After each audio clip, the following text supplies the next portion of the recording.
In this lecture, we will explore in more detail the concept of protecting yourself. When the topic of risk management was introduced, it was noted that protecting yourself, from a financial planning standpoint, meant protecting your human capital. There are three primary forms of insurance that you can use to protect your human capital. They are health insurance, disability insurance, and long-term care insurance. We will be discussing each of these forms of insurance in turn. Do you have a job? What would happen to you if you became sick or injured and couldn't work? This is the risk that disability insurance protects you against. Every person who is earning a paycheck needs disability insurance to protect them against the loss of their ability to earn that paycheck. Many employers offer disability insurance as part of their benefits package. However, if your employer doesn't offer it, you can always go out and buy it on your own. As a rule of thumb, the premiums for the disability shouldn't cost more than 1 to 3% of your annual income. The price of the policy will depend on several factors. The elimination period, also called the waiting period, is how long you have to wait after you're injured before your insurance will begin to make payments to you. The longer the waiting period, the cheaper the policy will be. The benefit period is how long the policy will make payments to the insured. The longer the benefit period, the more expensive the policy will be. Other factors, such as your age, optional riders you choose, the structure of the premium, your occupation, gender, state of residence, and the amount of the benefit will also impact the cost of the policy. Do you expect to live a long time? Are there health risks in your family? If you answered yes to these questions and you don't want to live with your children when you're very old, then you may need assisted living. Assisted living centers are very expensive. This is why long-term care insurance policies were created.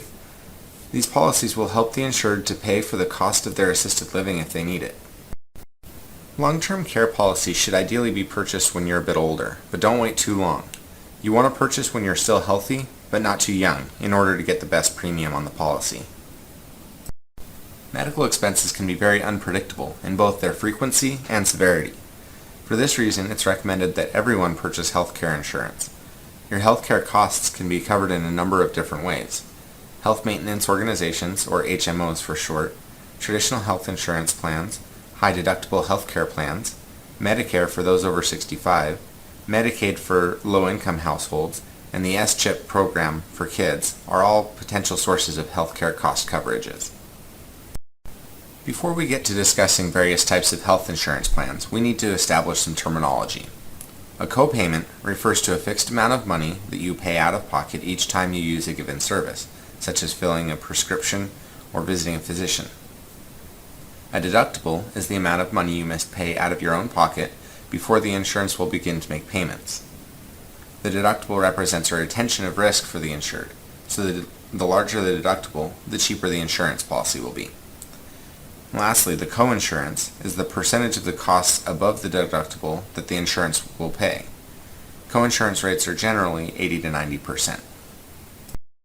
HMOs are insurance policies that cover hospital, surgical, and preventative healthcare services. These types of policies often require small co-payments. The monthly payment for an HMO policy is considered a prepayment for health services. This fee is based on the actual health services costs of all other HMO participants. Under an HMO policy, the subscriber is assigned a primary care physician who coordinates all of the medical services for the insured person and acts as a gatekeeper to prevent them from incurring unnecessary medical expenses. So in order to get treatment for any condition, the insured must first get the approval of their primary care physician. But if the primary care physician does not approve the treatment, then the HMO will not pay any percentage of the treatment costs. Fortunately, this exclusion does not apply to emergency room visits. Traditional health insurance plans are also called preferred provider plans, or PPOs. Medical service providers enter contracts with insurance companies to provide their services to members at a discounted rate. Under a PPO, you can get insurance coverage for any doctor at any time without the need to get approval from a primary care physician. However, if you go to a provider who is in-network, you can get better insurance coverage than if you go to a provider who is out-of-network. These plans are most commonly provided as a comprehensive health insurance, covering hospital, surgical, preventative, and other medical expenses. Unlike HMOs, a traditional health insurance policy is not a prepayment.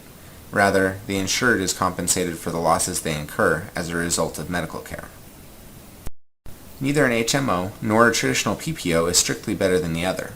The benefits of an HMO are that you get consistent interaction with your primary care physician, a simpler cost structure, and generally lower premiums. The disadvantage of HMOs is that they provide absolutely no coverage for out-of-network providers and for services which are not pre-approved by the primary care physician. Traditional PPO insurance policies allow you to change your doctor at any time you wish, do not require pre-approval for services, and they do provide coverage for out-of-network providers, although at a reduced rate. This flexibility comes with a cost, though, as the premiums of a PPO are generally higher than those of an HMO. Any kind of health insurance plan can be classified as a high-deductible plan. The key characteristic of a high-deductible healthcare plan is, of course, a high deductible, generally between $1,100 to $5,000 per year. These policies also have higher out-of-pocket limits, and the benefit of retaining the higher deductible is reduced premium costs. These types of policies are often good for households who generally have little to no medical expenses each year because of the smaller premiums. Using a health savings account or a health reimbursement account to accumulate funds to meet the high deductible is often a good idea. A health savings account is a tax-advantaged account that allows the owner to deposit pre-tax dollars for the express purpose of paying deductibles and other out-of-pocket costs. Health reimbursement accounts are similar to health savings accounts, except they're funded by the employer, not the employee. Health insurance policies typically do not cover dental or vision expenses. Many employers do offer dental and vision insurance separate from the standard health insurance plan. You should also check your health insurance plan for its policy regarding pre-existing conditions. A pre-existing condition is a medical condition that the insured person had prior to joining the insurance plan. Health insurance plans typically refuse to provide coverage for many different types of pre-existing conditions. You should also be sure to check who will be covered by the policy you're taking out. Who does the policy define as your family? Is it just you, your spouse, and your children? How about your elderly parents who you care for, or others who might depend on you financially? You should also be aware when the coverage begins and ends, and if there's a waiting period before benefits begin to be effective. Lastly, be aware that healthcare plans are renewed annually, so make sure your coverage will remain intact each year.